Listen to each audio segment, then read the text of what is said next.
Sesaat lagi Anda akan mendengarkan program Renungan Sahabat Seperjalanan bersama Pendeta Wendy Pratama. Selamat mendengarkan.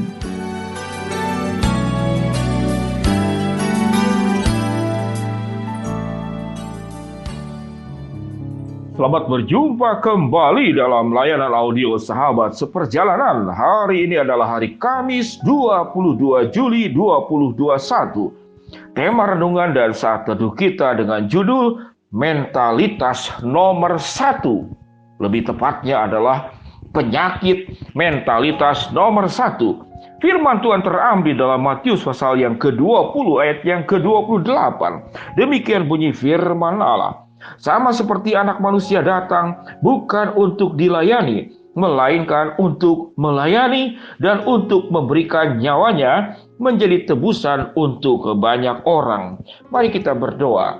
Bapa yang di dalam surga, selain kami mendengarkan firman Tuhan tentang penghiburan, tentang penyertaan, tentang kekuatan, tentang kesembuhan, tentang berkat-berkat Allah, namun kami pun harus terus belajar bagaimana kami mendengarkan firman Tuhan agar kami tidak hanya bertumbuh di dalam jumlah berkat yang banyak, namun kami bertumbuh di dalam jumlah perkembangan kedewasaan yang semakin baik.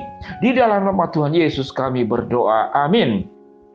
Shalom sahabat seperjalanan yang dikasihi Tuhan. Di dalam doa pembukaan yang saya sampaikan tadi, manusia tidak hanya untuk terus bertumbuh dan mendapatkan kesehatan dan berkat yang banyak, namun juga bertumbuh di dalam kedewasaan secara spiritual. Penyakit kita tidak hanya berbicara tentang COVID-19, namun ada penyakit yang disebut dengan penyakit mentalitas nomor 1. Pada saat pandemik ini, kita tidak hanya butuh pengobatan, namun kita butuh hal yang kedua, yaitu pertobatan. Jadi kita perhatikan bahwa penyakit ada dua. Penyakit COVID-19 yang sekarang kita sedang berjuang menghadapinya. Yang kedua adalah penyakit mentalitas nomor 1. Kita membutuhkan pengobatan untuk COVID-19 dan kita membutuhkan pertobatan untuk penyakit mentalitas nomor 1. Mari kita akan lihat. Dosa itu dimulai dan kejatuhan ke dalam dosa itu dimulai karena punya penyakit mentalitas nomor 1. Hanya diriku, tidak ada yang lain. Aku yang harus tertinggi, terhebat, yang harus disanjung dan harus menduduki kedudukan yang paling atas di dalam ekonomi, di dalam jabatan, di dalam apapun juga. Kita saksikan Adam dan Hawa jatuh dalam dosa karena mentalitas nomor 1. Herodes menjadi orang yang kejam karena mentalitas nomor 1. Paulus menyaksikan bagaimana Stefanus dibunuh dengan dirajam batu tanpa ada belas kasihan. Itu karena mentalitas nomor 1. Saul tidak siap untuk Daud menggantikan sebagai raja. Karena itu mentalitas nomor 1. Firaun dengan 10 tulah tetap tidak bertobat, tetap tidak datang dan kembali kepada Allah. Karena mentalitas nomor 1. Di dunia saat sekarang juga sama. Politikus, pengusaha, pendeta sekalipun, guru, dosen, orang tua, mertua, suami, istri, anak, siapapun juga. Permasalahan menjadi semakin kompleks, semakin runyam, semakin pecah belah, semakin menghancurkan, semakin menindas, semakin menekan karena mentalitas nomor 1. Apa itu tanda-tanda orang yang punya mentalitas nomor 1? Dia tidak mau ada orang yang lebih baik dari dia. Dia tidak mau ada orang yang lebih tinggi dari dia. Dan itu diajarkan dari anak-anak semenjak kecil. Nak, sekolahlah yang baik supaya kamu kaya, supaya kamu maju, supaya kamu sukses, supaya kamu hebat. Sampai batasan itu kelihatannya benar. Supaya kamu kaya. Pertanyaannya, sesudah kaya bagaimana? Memperkaya diri semakin kaya. Supaya kamu sukses. Setelah sukses, pertanyaannya bagaimana? Supaya engkau sukses, tetap engkau semakin sukses dan bertambah sukses. Kalau engkau sudah menjadi pejabat, mendapatkan kedudukan yang tinggi, setelah engkau menjadi pejabat bagaimana? Engkau harus naik lagi mendapatkan jabatan yang semakin tinggi. Sahabat seperjalanan, inilah pendidikan yang keliru. Uang hanya akan punya nilai kalau dua sisinya itu ada nilai uangnya. Uang 100 ribu. Lembaran depannya itu ada uang 100 ribu. Namun lembaran belakangnya itu kosong, tidak ada apa-apa. Dia tidak akan punya yang namanya nilai uang. Memakai sepatu hanya sebelah, tidak dua. Maka Anda akan dianggap sebagai orang tidak normal. Maka hidup itu perlu sepasang. Kita butuh pengobatan, kita juga butuh pertobatan. Yesus datang, dikatakan, aku datang bukan untuk dilayani, melainkan untuk melayani. Jadi kita memang melayani Allah. Allah menerima pelayanan kita, Allah menerima puji-pujian kita. Namun fokus Allah tidak hanya dilayani, dihormati, disanjung, dimuliakan, disembah. Namun juga Allah memberikan kepada kita, Yesus datang untuk melayani, bukan untuk dilayani. Dan Alkitab mengatakan, bahkan untuk memberikan nyawanya untuk menjadi tebusan bagi banyak orang. Sahabat seperjalanan, betapa rusaknya penyakit mentalitas nomor 1.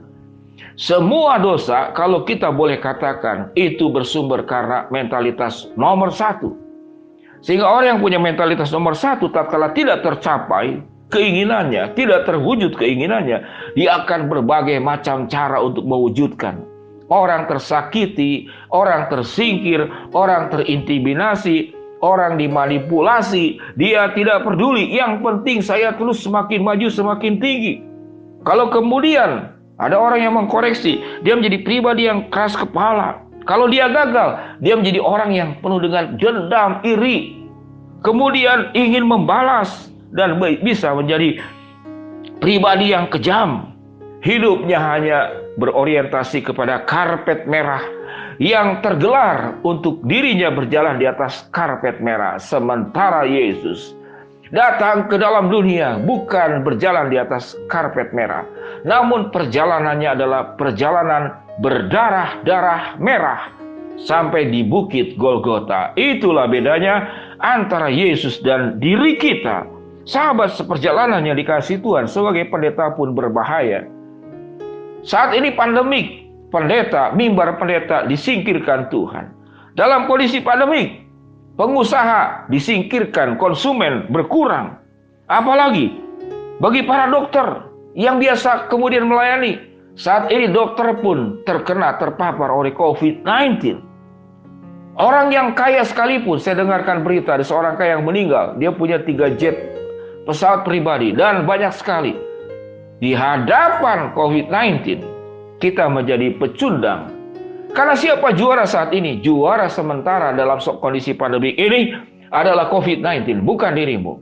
Karena COVID-19, semua menjadi lebih rendah dari penyakit yang mengganas sedemikian luar biasa. Maukah pada saat ini kita kembali kepada Allah? Bukan kita menjadi orang yang punya mentalitas nomor 1, ingin dilayani, ingin sukses, namun tidak mau melayani, namun tidak mau berbagi, agar kesuksesan pun tidak hanya jadi milik kita, namun menjadi milik orang lain. Berbagi kebaikan, berbagi keindahan, berbagi berkat, berbagi karunia, berbagi kasih. Inilah saatnya. Sehingga sahabat seperjalanan, ingat bahwa hidup kita itu tidak hanya meminta berkat, namun bagaimana kita dipanggil oleh Allah untuk memberkati. Jangan kita terus berdoa, tidak hanya untuk pengobatan, kita sembuh dari COVID-19. Tapi ada 2 hal, kita butuh pengobatan, sembuh dari sakit fisik, kita butuh pertobatan, sembuh daripada sakit kepribadian yang dikarenakan dosa. Mari kita berdoa. Bapa yang di dalam sorga, ya Tuhan, hamba-Mu berdoa agar sungguh-sungguh apa yang disampaikan pada hari ini, kami butuh pengobatan. Yang sakit Tuhan sembuhkan. Ya Tuhan, semua para medis, rumah sakit diberikan berkat oleh Allah, diberikan kesehatan, dilindungi, dicukupkan kebutuhan oksigen yang berkurang saat ini, dan segala sesuatunya boleh berjalan lancar. Hamba-Mu mendoakan semuanya sehat melalui pengobatan. Hamba-Mu juga berdoa agar semuanya juga sehat secara spiritual, secara karakter, secara pandangan hidup. Tidak hanya minta dilayani, namun melayani. Sehingga kami butuh pertobatan. pengobatan dan pertobatan untuk menyelesaikan penyakit mentalitas nomor 1. Berkati ya Tuhan, semua sahabat seperjalanan diberikan bimbingan, pertolongan, kelancaran di dalam segala permohonan yang kami sampaikan. Di dalam nama Tuhan Yesus kami berdoa. Amin. Shalom sahabat seperjalanan yang dikasihi Tuhan. Mari kita akan buang penyakit mentalitas nomor 1 dan mintalah kepada Tuhan 2 hal. Pengobatan dan pertobatan. Shalom, Tuhan memberkati kita semua. Amin.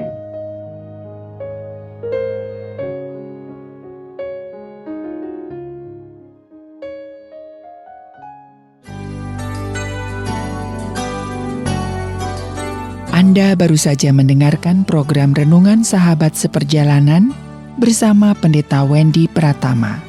Terima kasih atas perhatian Anda. Tuhan Yesus memberkati.